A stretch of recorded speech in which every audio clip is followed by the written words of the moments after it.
Humiliation, written by Tasmin Jahan. Late morning, Zara, in her 30s, suddenly bumps into her high school teacher while shopping in a large store. Zara is surprised to see her. Her teacher feels uncomfortable. Oh my God, Mrs. Grotham. Yes. I'm Zara Marie Butterfly-Bush. Do you remember me? Zara Marie, what? Butterfly-Bush. I remember you very well. I was in 11th grade. You were my shit history teacher in high school, remember? I beg your pardon. I meant to say history teacher. Well, that was very rude of you. Apologize. I don't know how the shit part slipped out. I'm so sorry, Mrs. Grotham. I should think so too. Now, let's see. Zara. Oh, yes. You're that Zara. I'm so thrilled you remember me. From what I can recall, you had an attitude problem. Excuse me? I didn't have an attitude problem. You misunderstood me. You were the most disruptive student in my class, and you caused me a lot of distress. I totally disagree with that. Despite your disagreement with me, it is evident from your behavior right now that you still have an attitude problem.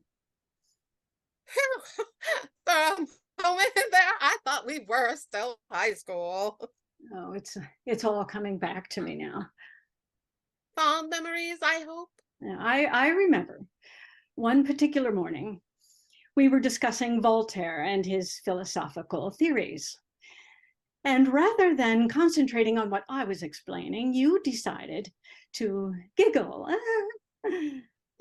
We were talking about freedom of expression, which for some unknown reason compelled you to jump onto your seat and show off to all the other students by yelling out, "Voltaire is so cool, but Miss Grytham is not. She's so mean and boring." That was so funny. Such fun. I was horrified. The students laughed so much, and I could see they were laughing at me. I don't think all of the students were laughing at you. Oh, and you made me shout at you. Up until that point, I had never shouted at any student like that. I'm glad I helped you achieve a new goal during your teaching career. And again, you missed the point, Sarah.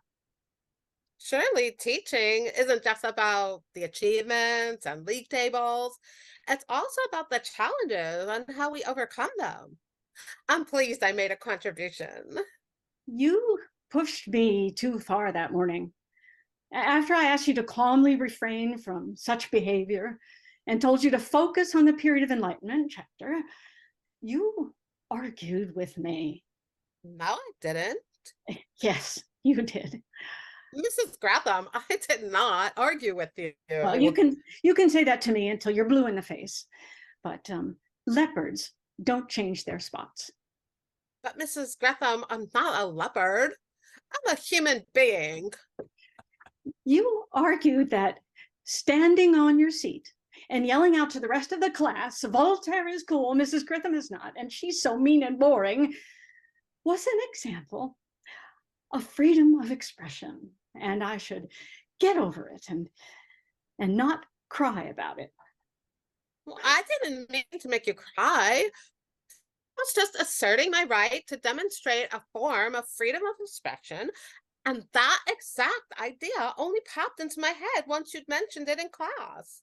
It was a moment of spontaneity after you had invited questions about Voltaire's theory. I honestly didn't think you'd mind. Oh, I did mind. I was only livening up the lesson. You were encouraging the others to be disruptive as well. Voltaire would have approved of my actions. Voltaire did not encourage students to misbehave. He wanted people to learn from him. Oh, that I did learn from Voltaire. I'm so grateful that I can now rely on Voltaire when I go about my daily life. Oh, enlighten me. One must reason more than assert authority. See? Well, pity you didn't think of that before jumping onto your seat and yelling out, Voltaire is cool, Mrs. Grissom is not. She's so mean and boring. I have clearly learnt my lesson now. Thank you. Well, I see you've aged well. I see that you haven't changed at all. I try my best. Are you still teaching? Yes, only part-time though. I thought you'd be retired by now.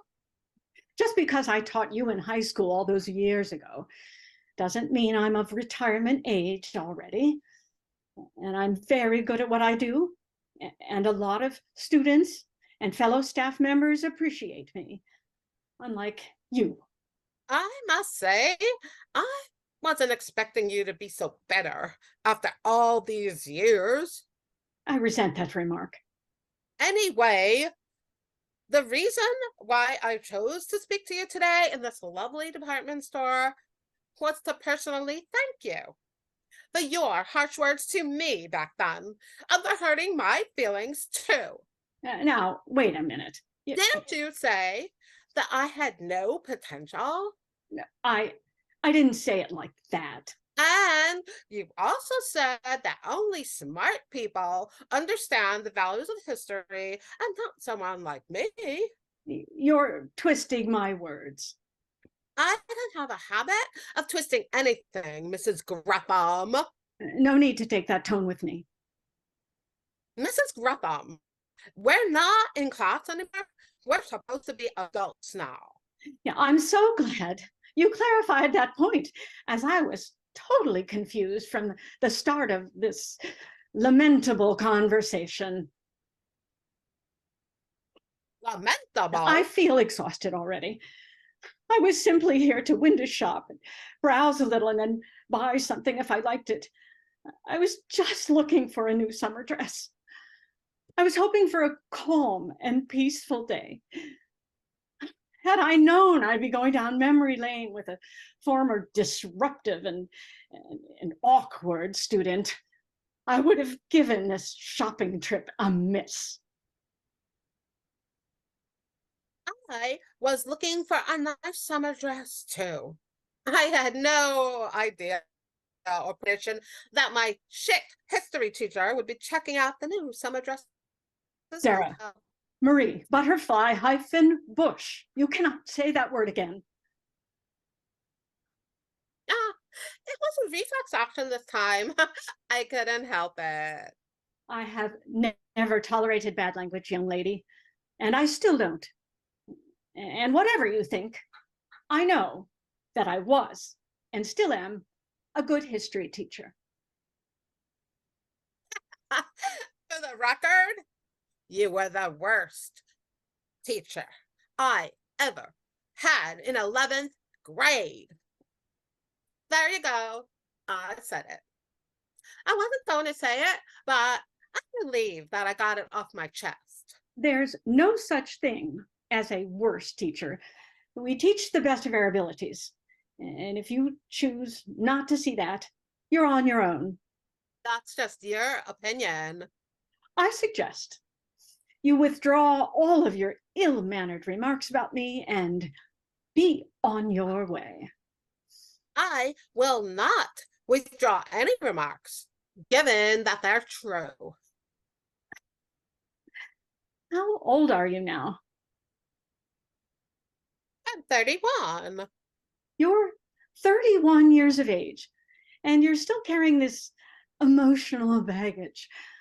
What does that say about you? I should think about you too. You instigated this conversation, not me. So what? Your intentions are clear.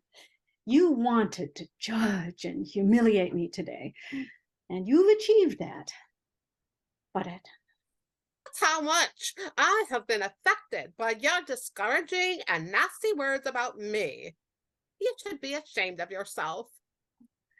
Are you finished with this pity party?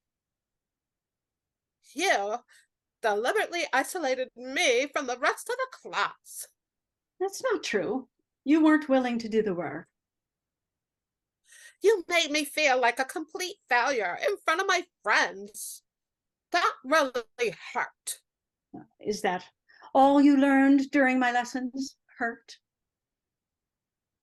How can I focus on the lessons when you had it in for me? I never had it in for you. That was a figment of your imagination. I knew you would say that.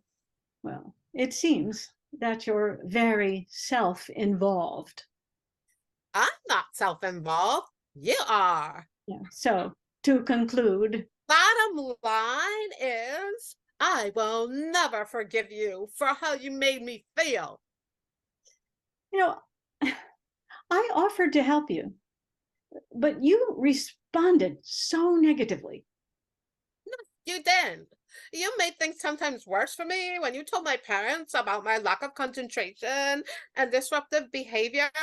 Well, actually, you and I could have resolved the issue ourselves in class. It was never my intention to make things worse for you. I wanted you to do well in history, just like all the other students. Oh, just admit it. It was the highlight of your day when you made me feel miserable. Granted, you weren't one of my best students, but you spent more time with the stirrers in the class rather than your history books. So what did you expect? Don't blame me for your poor teaching skills. Hey, I was there for each and every student. Liar, liar, pants on fire. The truth is, your parents said you were a handful at home. With their work-related pressures, they were finding it hard to find time with you, to help you with your studies. So that's where I offered tuition outside of class to help alleviate that pressure. Your parents thought it was a great idea. But then I discovered that you wanted to run away from home because of my offering to help you. I don't remember that part. Well, of course you don't. It all seems to be about your feelings and your sheer self-pity, nothing more. Your information? I run my own successful horticultural business. Ah, well, then go and run it and stop talking to me. After so many years, I suddenly bump into you, thinking just for a moment that you've probably changed and you would deep down find some kind words to say to me. But alas, people change. So sad and disappointing. Yeah. You can't deny that I did help you with your journey to success. How so? Didn't you want to prove me wrong all this time? Yes, I did. Didn't you eagerly hope for me to see you like this one day and have the opportunity to put me in my place? Yes, as a matter of fact, I did. I thought about it a few times. In that case, you're most welcome. Class dismissed. Goodbye, Zara Marie Butterfly Bush. I wish you all the best for your future, and I hope I never see you again. How nice of you to say so. But please note, it doesn't change the fact that you're still my shit history teacher. The play.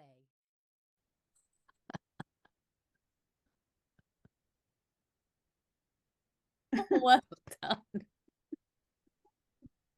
That was very well done. But oh my Well goodness. done. Well done, Leslie. Well done, Susan. Fantastic. Nice, nice script. Thank you. Great So- script, Jasmine.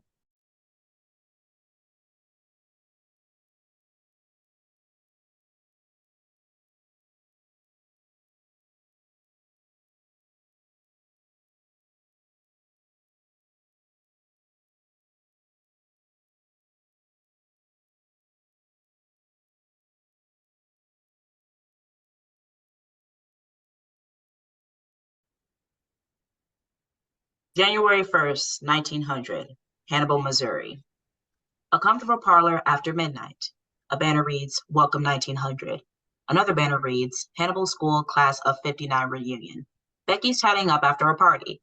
Something in the audience catches her attention. Concerned with what she sees, she calls off stage.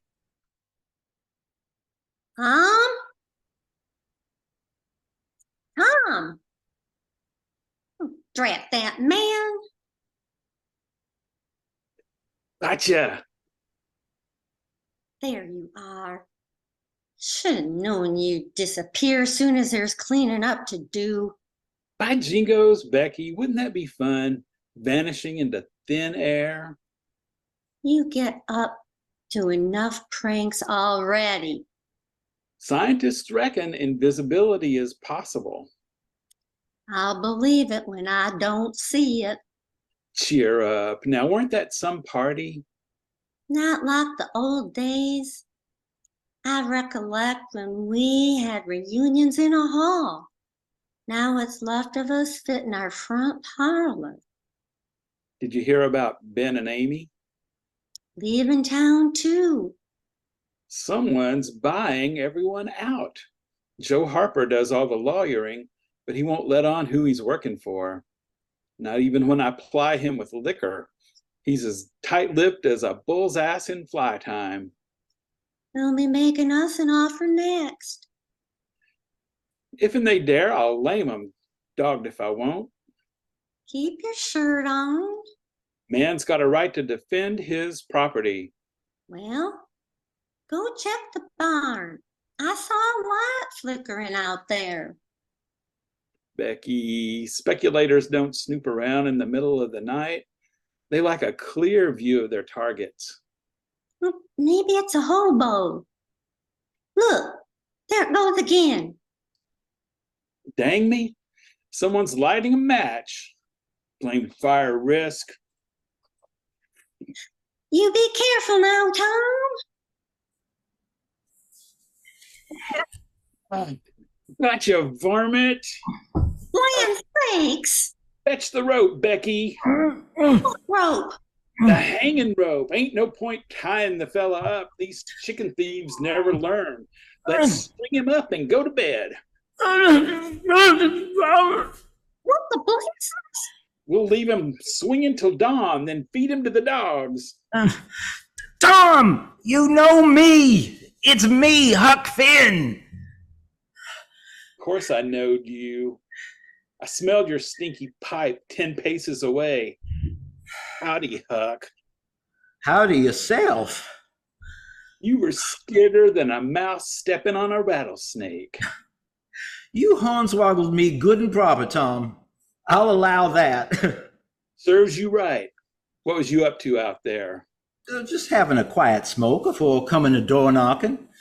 Your Aunt Polly don't tolerate no tobacco in this here house. Aunt Polly passed on after the war. Death comes to us all. Aunt Sally's still alive. Still waiting to hear from you. Death comes to us all. 40 years, Huck. What in tarnation you been doing all this time? This and that. Tom's made something of himself. Got a solid blacksmithing business. 3 stables. Where you living, Huck? Nowheres in particular. I'm kind of a drifter. Them clothes seen better days. He's comfy. You took off so sudden back then, you left something behind. Did I? I'll fetch it. Becky, If he tries to slip away again, you hold to him.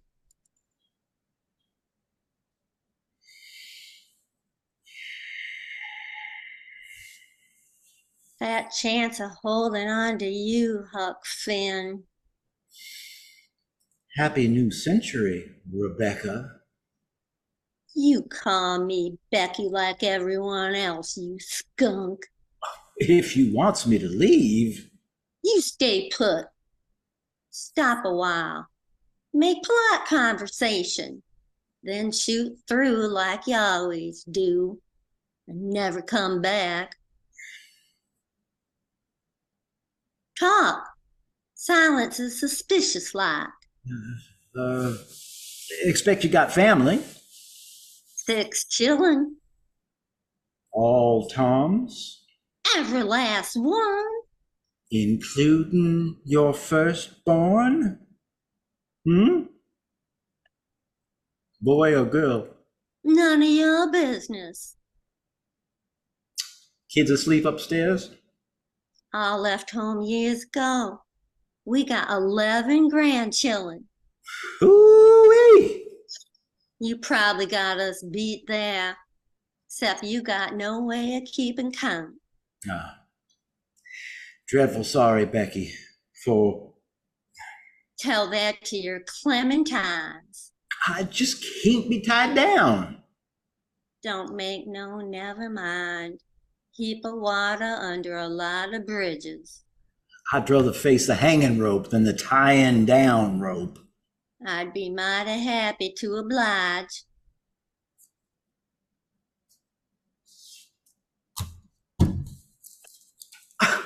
I thought this would be plumb rotted away by now. An icebox, Becky's idea.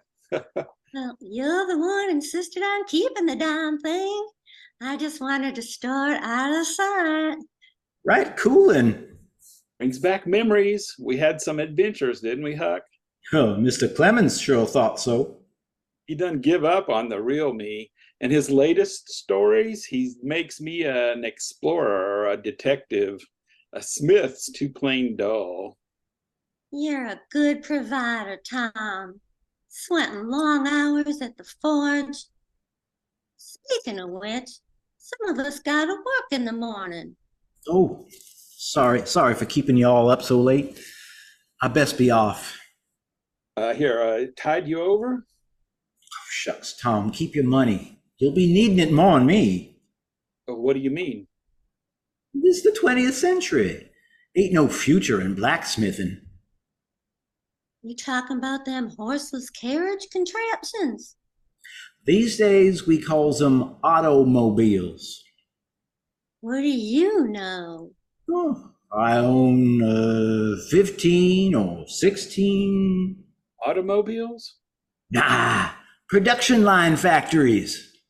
I'll pull the other one. Remember that treasure we found? I invested my take. I'm a considerable disappointment to Mr. Clemens since I became a boring old millionaire. You said you was a drifter. I am. I drift from the Waldorf in New York to the Ritz in Paris. If you're so rich, how come you're wearing rags? I told you, it's comfy. You're full of moonshine, Huck Finn. If you wants proof, ask Joe Harper. Joe Harper? He's my local agent, doing some deals for me hereabouts. Real estate? Factory is expanding. Need land. In Hannibal. Got a swag of fond recollections of this place. Why, you low-down polecat. You're after our house, ain't you? I figure y'all soon be fixing to move somewhere more affordable. I'm willing to take the financial burden off in your hands.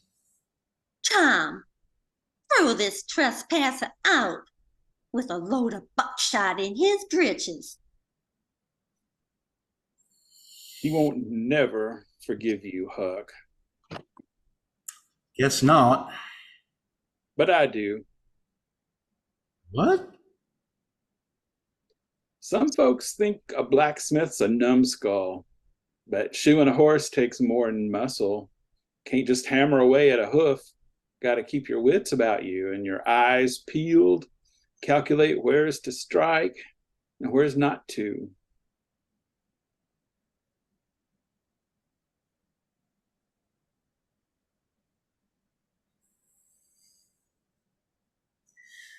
How long you known? Long enough. We're done now, old buddy. Best of luck. No need to wish you none. You already got more than your share.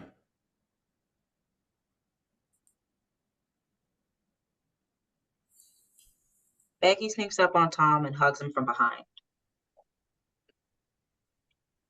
Gotcha. Becky and Tom share a look of mutual understanding. They move into a tight embrace.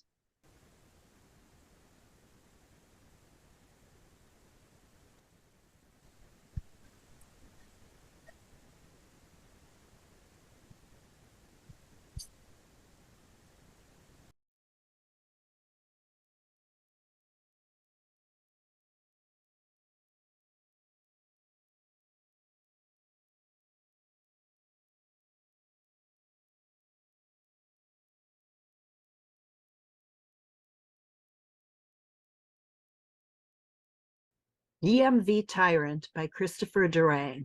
Tom Petrone as customer, Michelle Lilly as DMV lady. The scene takes place at a window at the DMV. The sign on the desk reads, Department of Motor Vehicles. A woman at the window is approached by a customer. Is this window 7? Yes. I'm afraid something rather complicated has happened with my driver's license. I'm sorry to hear that. What happened? Well, you see, I moved here from out of state, and I let my driver's license lapse, and Yes. should I wait until you finish? I don't think so. It's a very long book. But are you listening to my problem? I can read and listen at the same time. Go on. Oh, well, anyway, I took the driving tests again, and I passed it. And I got this temporary license, which has now expired. And I've never gotten my permanent one. And when I called about it, they said they'd lost me in the computer, and they had no record of my taking the test. And so they couldn't send me my license, even though I did take and pass the test. Your turn to say something. Wait a minute.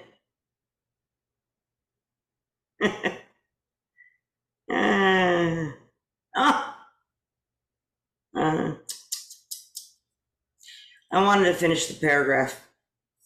Now, what seems to be the matter? Well, one sentence. I haven't received my driver's license.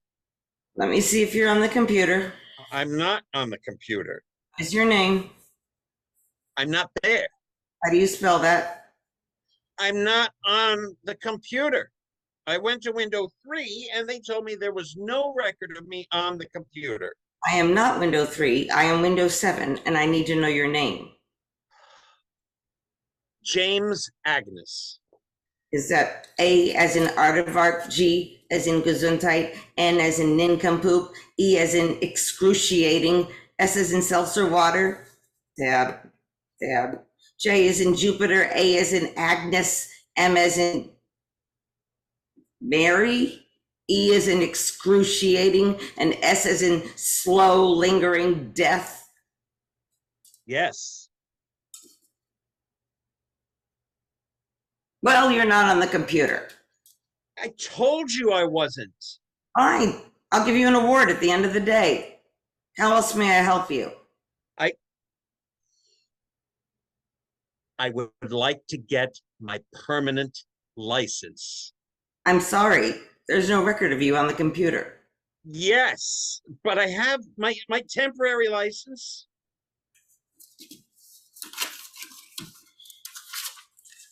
This temporary license has expired. Yes, I know it's expired. It is no longer a valid license. I know that. That's why I want a permanent one. I hadn't noticed it, and it hadn't come in the mail until this one had already expired. I had presumed everything was all right. What a funny thing to do. If you did not have a valid driver's license, how did you get here to the Department of Motor Vehicles? Can you prove that to me? What? Did you keep a receipt from the taxi? No, I didn't. I trust you did not drive here yourself, did you, Mr. James Agnes? No, I realize my license is not valid. That is correct. You have an invalid license. But Good you're not morning. helping me. How may I want help my you? driver's license.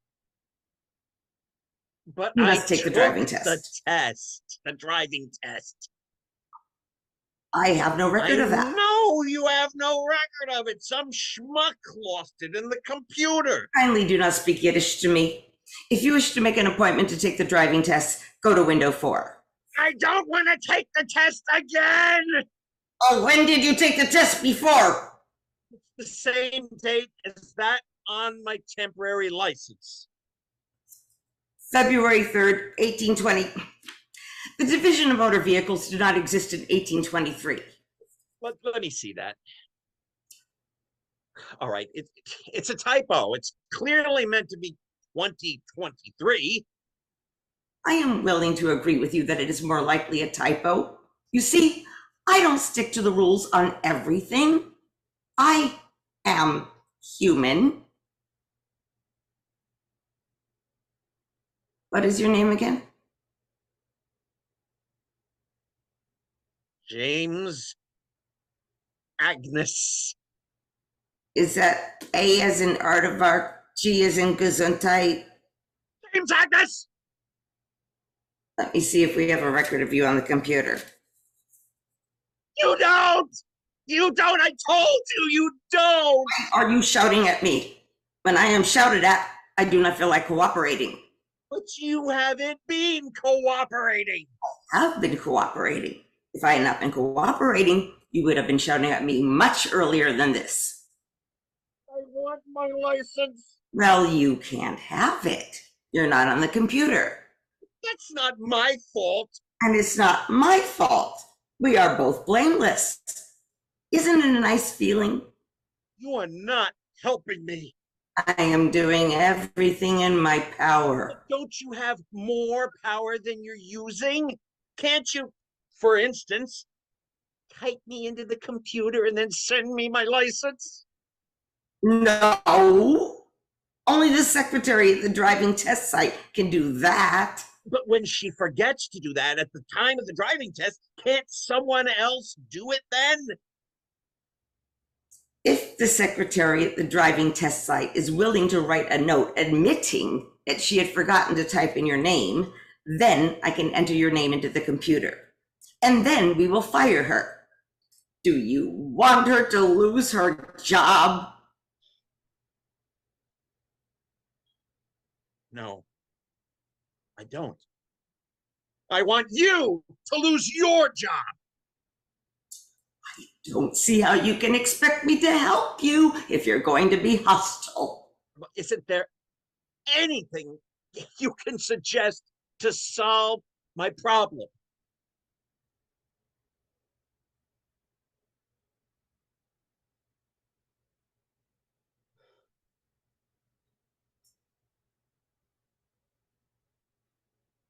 Ow!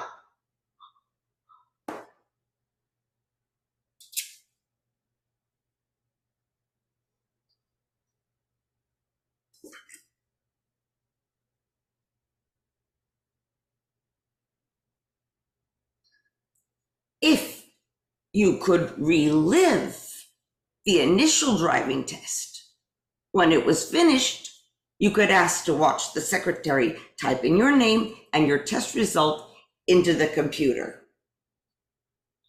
The suggestion is that I relive the initial driving test. It is a hypothetical suggestion, I admit, but it is to the limit of what I can think of to assist you. Could I see your supervisor, please? My supervisor is shredding documents in the other room and cannot be disturbed. Look into my eyes. I want you to tell me what I should do that will solve my problem. And I want you to tell me right now.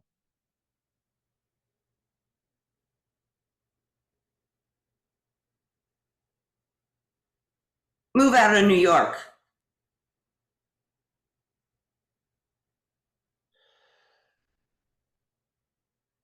That's a good suggestion. Thank you. Ohio's nice.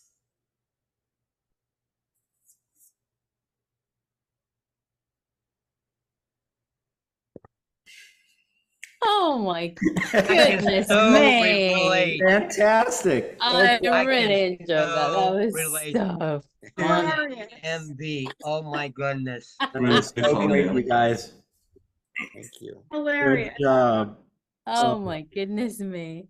So for our Just look at my eyes.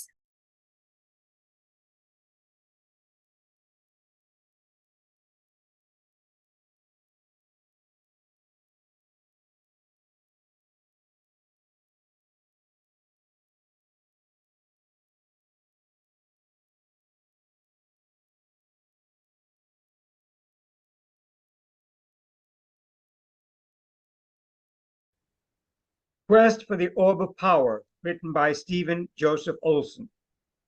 Exterior, city, night. Alora, female, 35, is dressed in heavy clothing.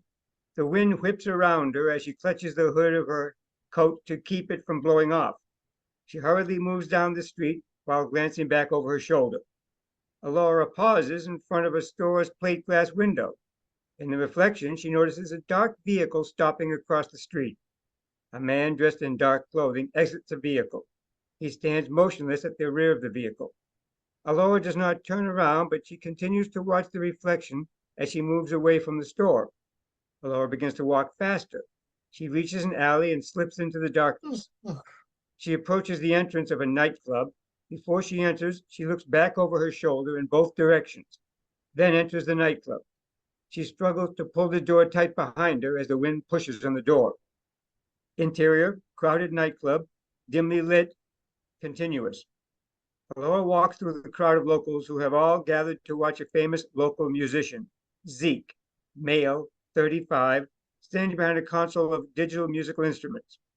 While Zeke is playing, he locks eyes with Alora and continues his performance while directly looking at Alora. After Zeke finishes his set, he walks off behind the stage. The crowd rushes the stage and pushes towards the backstage. Alora waves wildly towards Zeke. He smiles and points towards the exit. Alora looks in the direction, then turns back towards Zeke. She nods, smiles, and walks away from the crowd of fans. Alora slips outside. She scans the area outside and moves into an alley leading to the backstage exit. Exterior, city, night. The alley is empty. She stands still for a moment until she hears a light tapping. She looks up and sees Zach at his second-floor window. He smiles and indicated with a raised finger that he will be down in a moment. Alora slides into the shadows of the alley and presses herself against the wall when she notices the stage door opening. Zeke enters the stage door.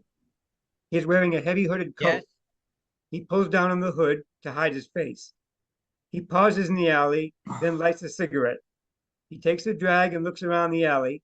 He shrugs and begins to walk out of the alley. As he takes a step, a hand emerges from the shadows and pulls him in. His cigarette falls to the ground. What the hell? What's the deal? Just waiting for you. You must be my #1 fan to stand out here in the cold. Looks like I'm your only fan. Well, these days it's been too cold for anyone to wait for anyone outside. Alora pokes her head out of the shadows and looks both ways through the alley. It's been a while. How are you? Freezing. How about buying your number one something hot to drink? Absolutely. A usual place?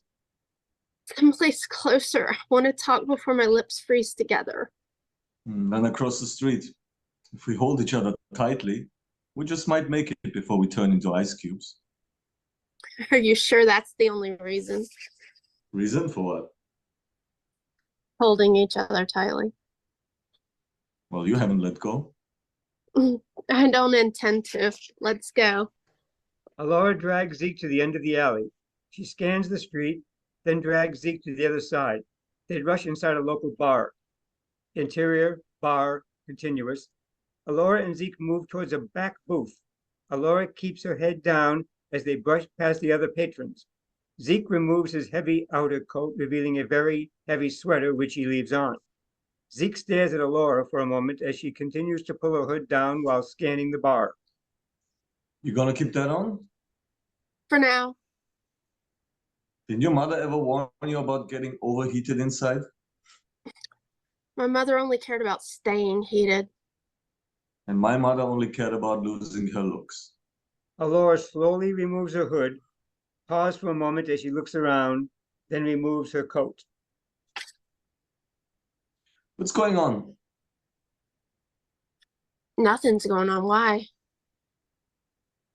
It just seems you're sneaking about, living in the shadows. It's like you're hiding from someone. If anyone needs to hide, it's me. You saw how that crowd rushed me outside. Where are the screaming throngs now? Believe me, getting away from them isn't always easy. You don't love the adoration?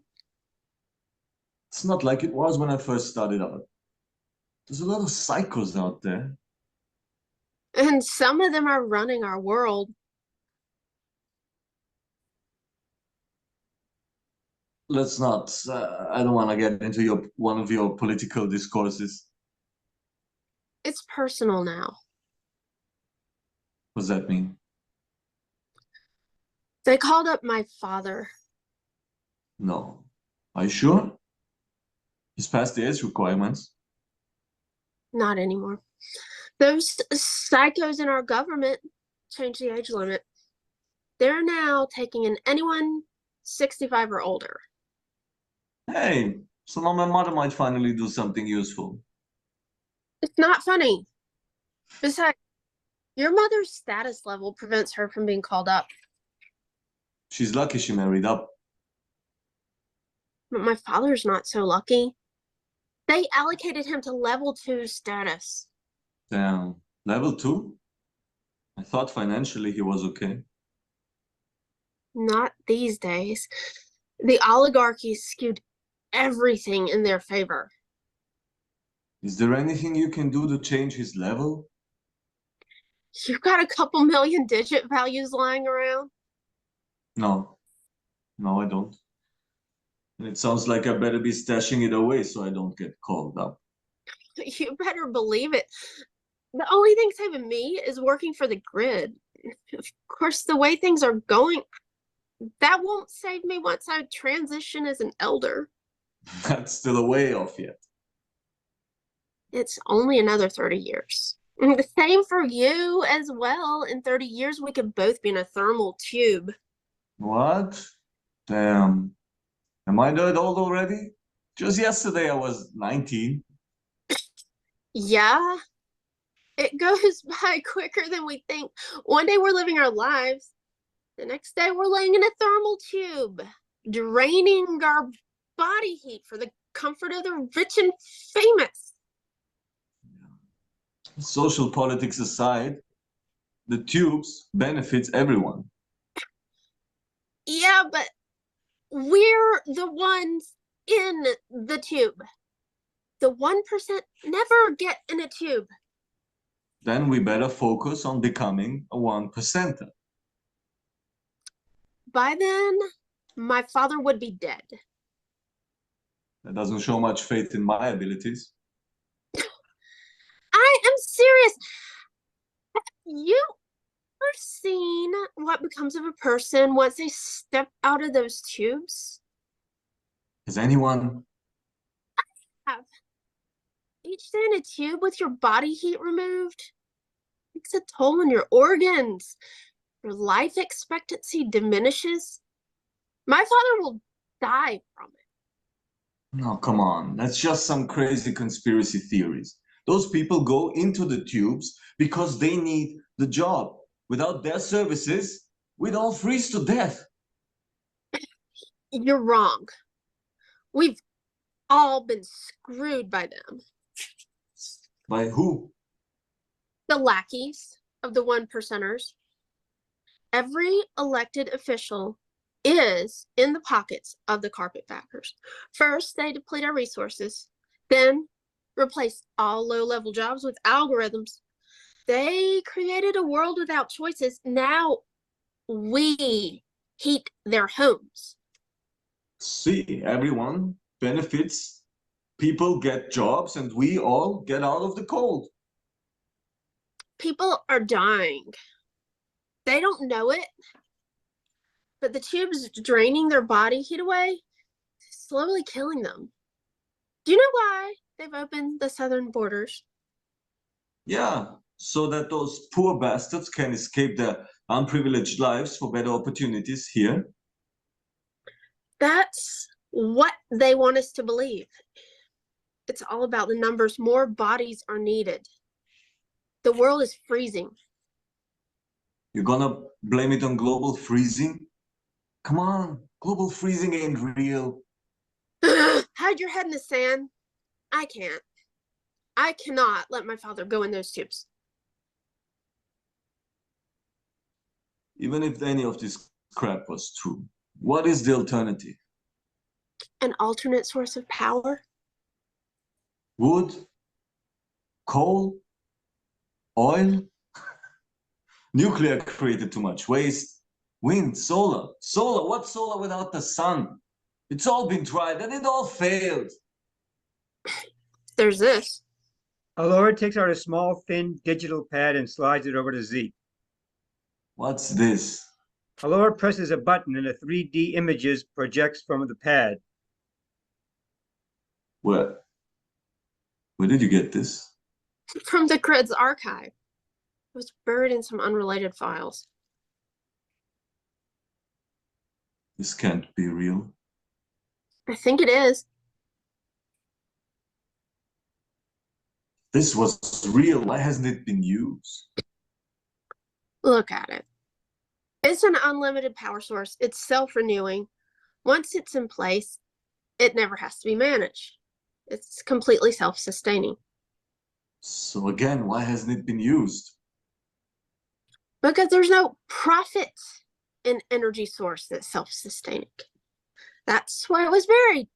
Those in power want free energy hidden from those who need it most. Well, then there's nothing to do about it.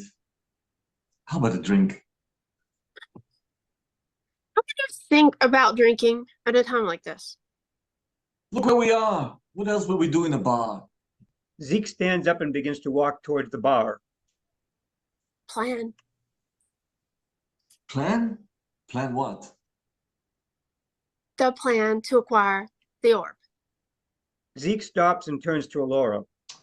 What the heck are you talking about? This was also in the archive.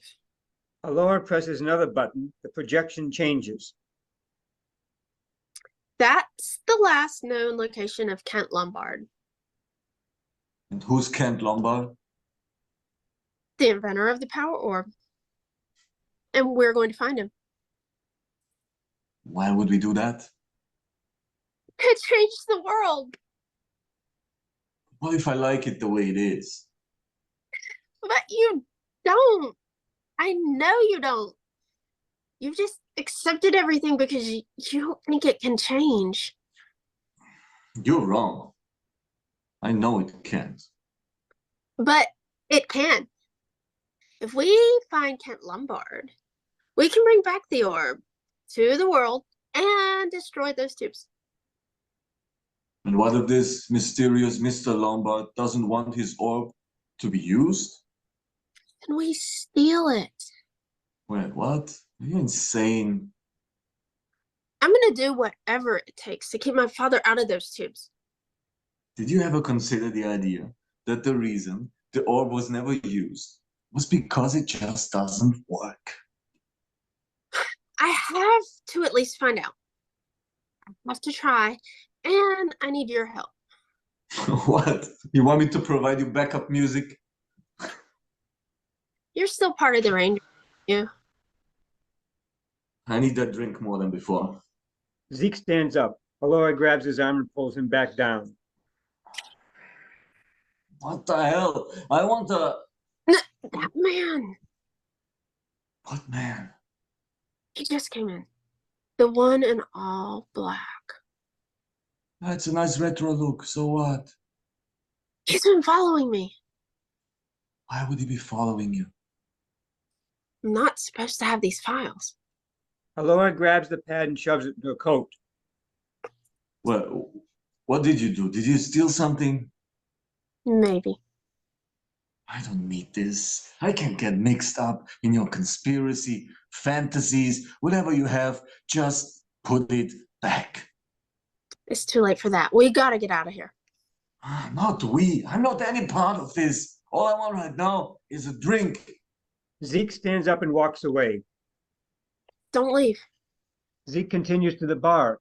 The man in the dark suit moves away from the bar and toward Alora. Alora hurriedly sorts through the pile of coats. The man stands silently at Alora's booth. Alora does not look at him. Zeke watches from the bar. You have something that does not belong to you. Alora slips on her coat and stands up. Is that your pickup line? You're coming with me. You didn't even buy me a drink. Alora starts to walk away. The dark man grabs her arm. Alora attempts to shake his hand off. Zeke rushes over with 2 drinks in his hand. You leaving already? What about your drink? Zeke blocks the dark man from walking. You stealing my date? You don't interfere with official business. I paid for these drinks, and that's my official business. So whatever your business is, it can wait until we finish our drinks. Step aside now, or face the consequences. How's this for consequences? Zeke splashes 1 drink in the dark man's face, then smashes the other glass on the dark man's head. The dark man staggers for a moment and releases Alora. Alora, run! Alora runs for the exit. The dark man grabs Zeke by the throat and tosses him into the booth. The dark man chases after Alora. Zeke grabs his coat and staggers from the booth, following them out into the street. Exterior, outside of the bar, night. Zeke reaches the sidewalk just to see Alora being shoved into the back black vehicle. The dark man turns to look at Zeke, then he jumps into the vehicle as it pulls away. Zeke pulls his coat closed and shoves his hand into his pockets. He feels something in the pocket, pulls out the pad Alora had shown him. What have you done? No, what have you got me into, damn it? Zeke removes 2 wristbands from another pocket and attaches the bands, 1 to each wrist. He outstretches his arms and brings them together, contacting the wristbands. A light flows over him from the bands covering his body. His clothing transforms into a long, flowing slicker with an upright collar. Underneath the slicker, he is wearing a dark suit with brass buttons. Over his eyes are brass goggles. His head is covered with a black fedora. Once a ranger, always a ranger. Whatever you've done, I'm coming. Zeke leaps into the air and flies off into the night.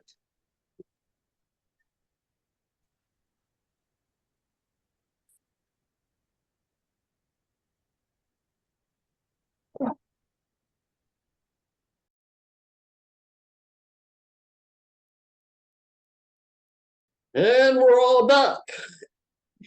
You can all stick around. This is our conversation part of the show. And first on the list was humiliation, correct? Yep. Yes. How'd it go, Tasman? It went quite well, I thought. Yeah. Yes, very pleased with it. Susan was great. Leslie was great. It was the perfect setting for the teacher telling off the student in a department store, but so many years later. And she was still rude, rebellious. Oh my God, Mrs. Gryphon. Now, did you ask Leslie to do it that way, or did she automatically do No, that? she suggested it. And I thought, what a great suggestion. And I said, do it. Well, the funny thing is that we rehearsed it earlier in the week, and she was playing it as kind of a nice student. And then she surprised me with the read through just in the warm up here. And suddenly she's really, it was much easier for me to get angry at her. That's for sure. She was so funny, wasn't she? And I thoroughly enjoyed it. And earlier on Friday, sorry, I won't be a minute. On Friday, I did say to her after the first read, I said, you are actually being kind to her. And the whole idea is that you're actually back in the classroom all those years back. And you just want to be mean to her. They did such a great job. But anyway, sorry, you go. Yeah, I liked her, but she, oh man, that was annoying just because I don't do Valley Girl very well. It's probably the worst things I ever listen to. I had to walk away. Like, I'm sorry, I can't do this. I Tom has to go. I love the Valley Girl because it made it even more annoying. Yeah, thanks, It Tom. was brilliant. Teacher put her in a place by saying, "Oh, so I hope you succeed. You wanted to do this. Thank you. That was great." Well done, Tom. You were great. Both of them were Oh, fantastic. it's a shame you can't stay. Lovely to meet you. Take care. And I'm gonna have to be Alrighty. going too soon, but because my family wants me to carve the ham, so Great job, Tom. Yeah, great job. Come back next month. It's always the fourth Sunday. Yeah. okay. Well, I'll send you. I'll tonight find a script and send it to you, and find a short one for you. I really appreciate it. It's really fun. By the way, DMV. Before I go, I love that because I had the actual experience of that. I went to DMV because I paid my blackmail tag, where you have to pay for state tax, whatever it might be. They canceled my thing. I paid it, but DMV didn't get the notice, and they canceled my license. So I had to go in and get my license reinstated for $180. And I had that exact same experience at DMV, and I went to the lady and said, I know why you don't let people bring knives in here, weapons here, because I know you guys will be dead. Has anyone ever seen Beetlejuice? Oh yeah. Beetlejuice, you remember Juno? Juno, the social worker? The dead social worker? Right. She's the patron saint of that place.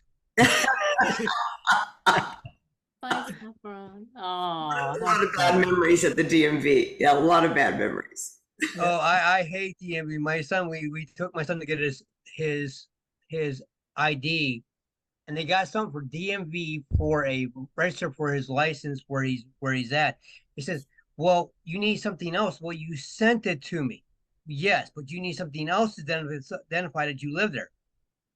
He's 18. He doesn't have bills in his name. He's a teenager. He just graduated high school. What do you want? But we've jumped way ahead now. But Sorry, yeah, I wanted to say that because I have to leave. I just want to Okay. comment that. Thank you. But thank you so much. I look forward to next time. Lovely to meet you. Take care. It's been wonderful. I'm gonna go eat now, and thank you. Okay. Take care. Thanks Bye. for joining. No problem. Stephen, I was just going to say humiliation is play number 298 Okay. of 365. Wow. Oh, so we get good. We get 70 more or so. Great. Do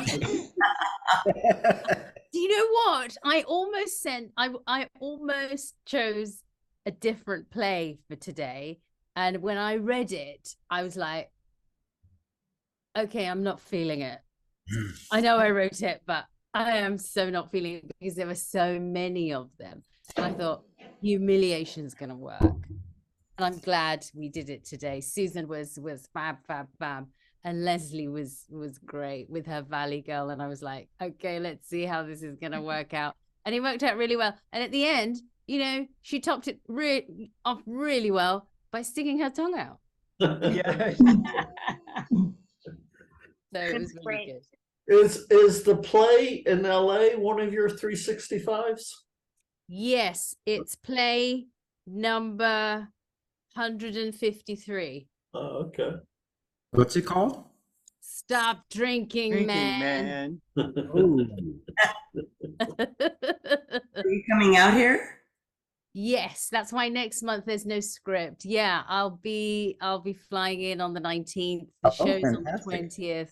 I'll support the other crew, other guys, 21st, 22nd, and we're having a celebration after that. And then I'll jump back on the plane on Monday. So everybody from LA Play Reading who's in LA should join the celebration. Oh yeah, you're all invited to come along. Yes, of course, I should do that. Thanks, Stephen. I'm so silly. I should be inviting everyone over. Yes. If I was still in LA, I'd be there at the door waiting. Oh, for you. bless you. That would be so nice. But yes, all the support we can get, that'll be fabulous. We've got some great playwrights, great plays. Shameless plug here, but yes, come along, please do. And Stop Drinking Man, I'm really looking forward to it because it is a comical piece. So yeah. And a lot of people, because it had to be previewed, blah, blah, blah, blah, we've been through the motions and everyone really liked it. I sat there thinking, oh, I've written better than this. I've written better than this. I'm sure I've written better than this. And then all of a sudden, ping, everybody's like, this is really good. We're putting it on. And I was like, oh my God.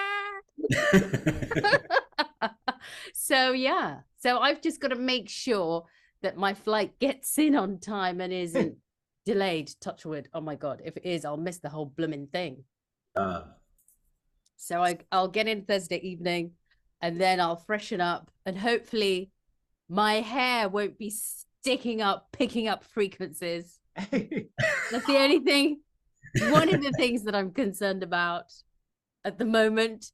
And then hopefully it's not too warm because I get very warm and then I look strange. So hopefully that doesn't happen either. And when you leave, don't jump on the plane. Try just walking into the plane. I will be sensible. Yes, thank you. Okay, yes. Chuck, I love literalists. Yes. Thank you. We want you back again, Tasman. We want some more. Oh, thank you so much. I will miss you all next month a lot. Yeah. I miss your play because we're opening that night too. Oh, brilliant. Brilliant. I wish you well. Thank you. In LA? Yes. What play is that, Chuck? It's Love, Sex, and Misery. It's 10 one-acts at the theater on Cole Avenue. And I played, out of all the 10 one-acts, there was like one character I wanted. I got it. Shelby, who's the head of our Sky Pilot Theater, told me when she got my email that was one of the characters I was looking at. She said, you already had it. Well, she wanted that person. That was a compliment. And I'm working with Shelby and her husband and Maury Shore. I think you know. Oh, you're going to be fantastic, Chuck. So that's fun. It should be fun. What theater is that? It's 900 Cole. It's just below where Theater District used to be on Santa Monica, below Santa Monica on Cole. It's Anthony Mandel. He's an acting teacher. It's got a bunch of studios and a nice theater, a 40-seater, air conditioned. Important. Oh, yeah, great, and it should be a lot of fun. I hope to play it a Wally Cox type in a Twilight Zone episode. Oh, that's great. A crazy character. Cool. Okay. So how far will you be from the Zephyr? The Zephyr's on Melrose. Yeah, I'm down about 2 miles. Cool. Yeah, mine's. I'm trying to picture the Zephyr on Melrose. I think that's west. You are right. Yeah. It's Melrose. We're back. You'd have to go Melrose to Cole, take a right, go up Cole, and around the left after Willoughby. I'm just going to get in the car and they're just going to drive. Oh, so just remember, if you go anywhere on LA on the freeway, it takes you 2 hours to drive 20 minutes.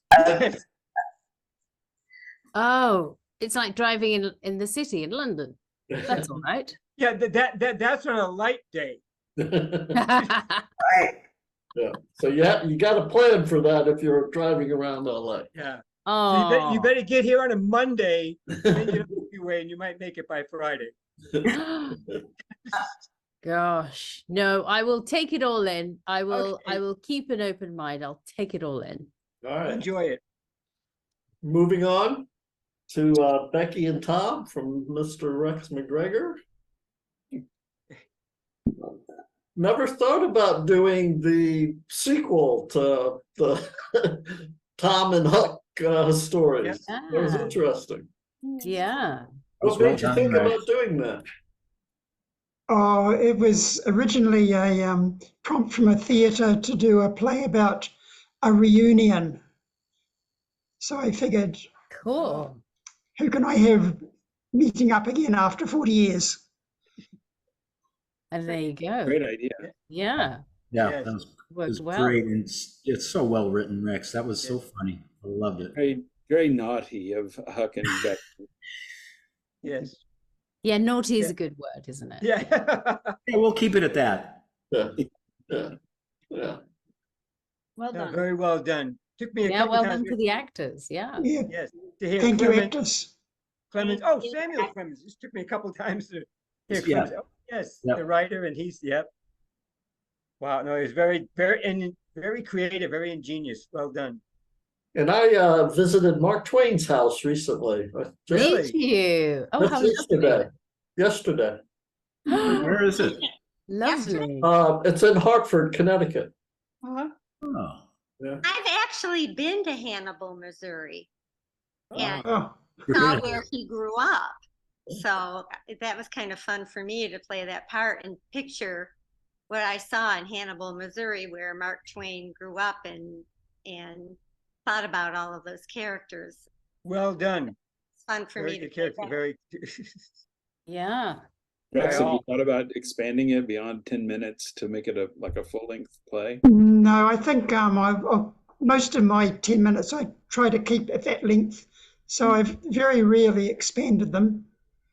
But the interesting history of this play, it was written about 7 years ago and got a few readings, but no production until last year.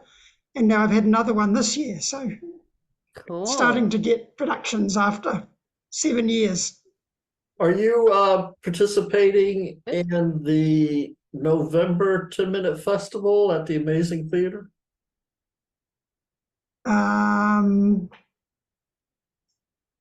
I believe so. Let me just check that one.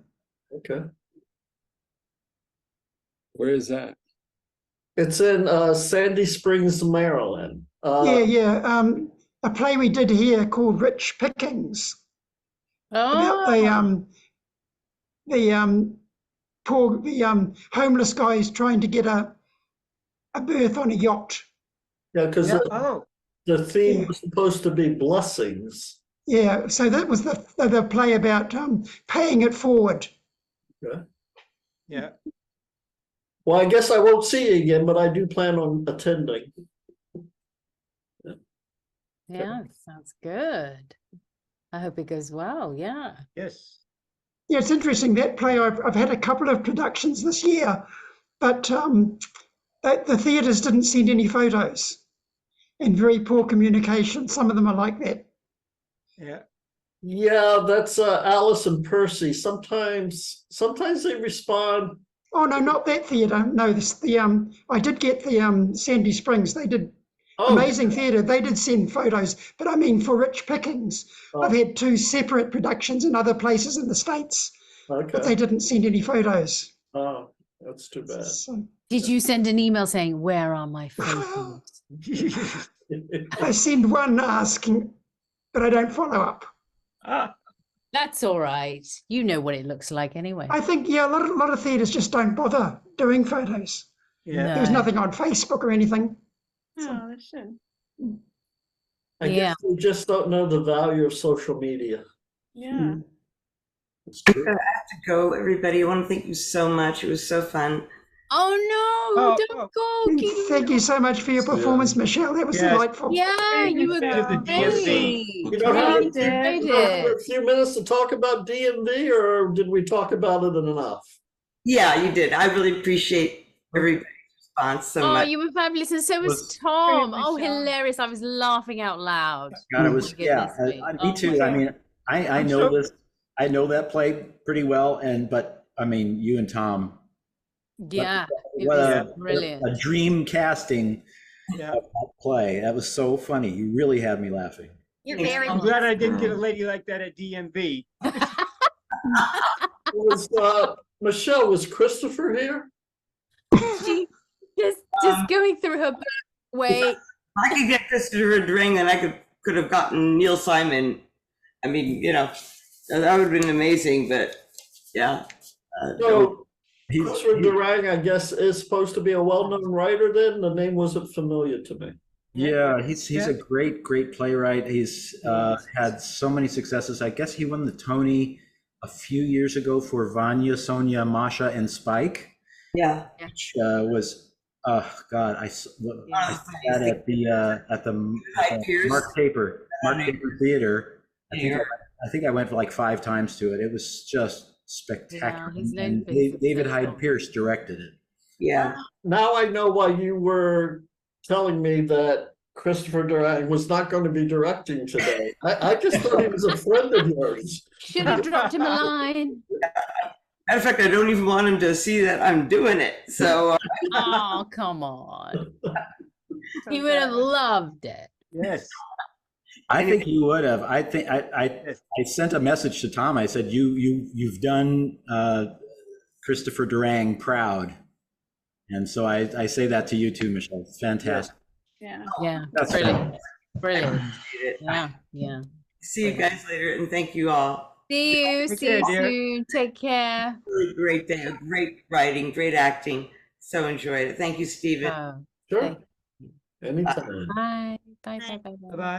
So I guess we move on to the quest for the Orb of Power. Yeah, geopolitical vibes, sir. In reverse. Yeah, kind of. Yeah. It was very dark. Yeah. Yeah, very dark. It reminded me of when I was reading about the oligarchs when we had this shift here where, with I think it coincided with the war and then the multiple sanctions being imposed on the Kremlin and things like that, and so many hidden secrets. Right. Made me think about that. Mr. Yeah, Boris. well done. Yeah. Well done, actors. I guess our dark man had to leave, but then Amanda did a great job. Yeah. Yes. Terrific. Yeah. Really nicely done. Yeah, very well done. Well done. So- Love Is this just an excerpt of a longer piece? Well, Because I was just like ready to hear more. I wrote this for a filmmaker friend of mine who did another play of mine, Credits Among Friends. And he offered me these 2 ideas and said that he wanted to do this. So I wrote this one, and he was confused by it. I guess he ended up wanting to go with the second piece. So I wrote that for him and sent it to him. His idea was that he wanted to do some kind of teaser and then hope to get it promoted to turn it into a series. But this particular director,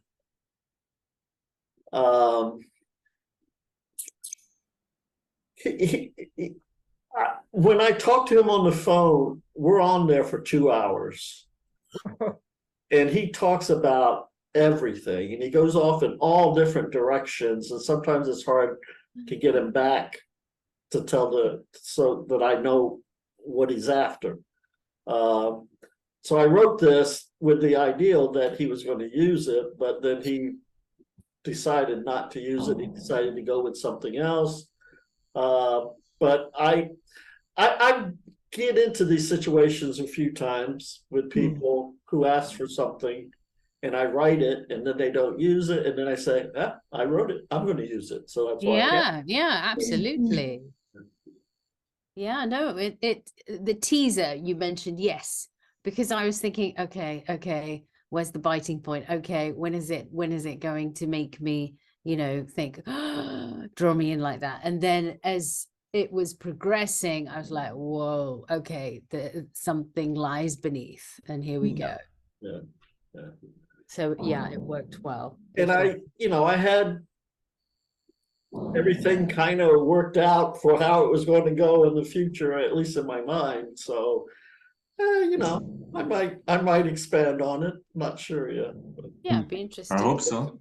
Yeah. Yes, a new installment would be welcome. Yeah, so that Donetto can wear another, shirt like that. Spandex, you want to see me in spandex? Well, I'm not here next month, so hopefully. No, I hope the suit will be cool. The effects need to hold up, Otherwise, it wouldn't work. But if the effects are good, it will work. Well, one of his requirements was, I want to do a sci-fi, but it's got to be on a low budget. So that's why I thought of like your outfit at the end. It's kind of like a steampunk outfit. And I thought, well, if you had to do that, that would probably be kind of a cheap way. Plus, he had an actor that he was going to line up for this, who was in Credits Among Friends. And this actor, when we were talking after premiering the video, and I asked him, I said, well, if you ever want me to write something for you, let me know. And he says, I'd love to do a steampunk movie. So, but then he decided not to use it. So there you go. It's yours. Yeah. No, still, it's credit to you because you've taken the time out to put it together. Yeah. I mean, it's easy to ask for a play. Right. It's harder to write it, right? Sure. Done it. Yeah. People. And plays always have an afterlife, so you never know, where it will be picked up in the future. Right. This is it. Absolutely. Yeah, you're right, Rex. Yeah. So you never know. Yeah, that's right. Is that it for the night? Has anybody got anything going on that's coming up late next or? Oh, October 5th, my Hot Beef is having its staged reading at Playhouse on the Square. All right. The finalists. It's one of 6 finalists, and 2 of the 6 finalists will be proceeding on to the main stage for the next season for a full-on production. So make whatever sacrifices to whatever theater gods will help me get that. Yeah, fingers crossed. Yeah, absolutely. Oh, sounds so exciting. I'll put the details in the group Facebook. Okay. Yeah. Yeah. A post in the group. Sure. Yeah. LA So, group. and That's it. they're LA starting PR. the readings tonight, which is why at 5 o'clock my time I have to log on to watch the first of the 6 finalists have their staged reading, so that I can be nervous about when I'm there on the 5th. And I have to do a Q&A, and I'm like, I'm just going to start sounding like Daffy Duck, I'm sure. When they No, ask you the question. won't. Is Hot Beef the one about the magazine in San Francisco? Yeah. All right. Yeah. Oh, I'll laugh riot, I hope. Oh, I'm sure you'll smash it. It'll be great. Oh, how exciting. Well, I've got an announcement. I do not have a show in particular right now, but I am working on my intimacy professional certification. So I want to let all of you know I am available for travel for that, virtually or travel. If you'd like consultation or if you'd like any on-set or rehearsal room work, please contact me in the group or outside of the group if you got my information or you want it. I can also work with wardrobe and with choreography on that. So simply let me know. I'm really, really excited about the new endeavor, and I hope that's going to actually be my future direction. So don't forget. Oh, wow. Good. And Nice. if Yeah. you want someone, please call me because I'm very eager to build my portfolio, and I'm really not charging a lot to start out. I just kind of want to get in it. Sure. Oh, I wish you well, Amanda. Sounds great. Yes, certainly a future career. Yeah. Yeah, yeah. I'd like Yeah. to do some self-promotion also. I have now been in touch with some interesting people, and they have like a upcoming streaming platform, and they accepted my movie. Brilliant. Well done, Vanessa. Something that you wrote? I did all of it. It's like a part of my travel series, and one of the films I sent in there, they accepted it. It's called film.io. I don't know if you've heard of it, but you can find a lot of like interesting projects, some of them not yet finished, and you can like support them if you have time or whatever. You can check them also out. There's also like videos and all of that stuff. And What is your film called? My film is called Movie World. The most used is Travelog, the one that's up there. I still promote, I did it a few years ago, and I have this travel series and everything, you know, so yeah, this one is still kind of online. Oh, try but to still. show it, and well, yeah, it's been a how few years, yeah. exciting. Can you put a link into our group for your? I don't really know how to do this, but it's easy to find. The page is called film.io, and then you can just search for my name. Film.io. Yeah, or you could do a Most uses Travelog. Facebook post. I did. Nobody reads my stuff, but Oh, did you? When did you do it? You can do it again. maybe a week ago. And I'll look out for it this time. You know that Facebook controls who sees your post, because my sister kept asking me about some photos that she posted. I said, I never saw them. Oh, how interesting. Yeah. And if you post stuff like I do sometimes, you know, then the algorithm pushes you down, you know, so that nobody really sees what I have to say. You know? Okay. Well, what you gonna congrats do? anyway. There you go. Look, Carol's done it. There. Yeah, thank you, Carol. This is, I think, the page. You know? Yeah. Oh. Bye, everybody. I gotta get going. Okay, take it easy. Thank you, Stevie, for everything. Great job. See you in November. Take Thank you. care. I Have a can't good wait. one I next can't wait. month. Thank you, Rex. Maybe Thanks, we should have Stephen. a giving thanks theme for November. Does anyone want to do that? Oh, okay. I will think about it when I get off the plane. Okay. Thanks. All right. Bye. Bye, Susan. Thank you so much. See you, folks.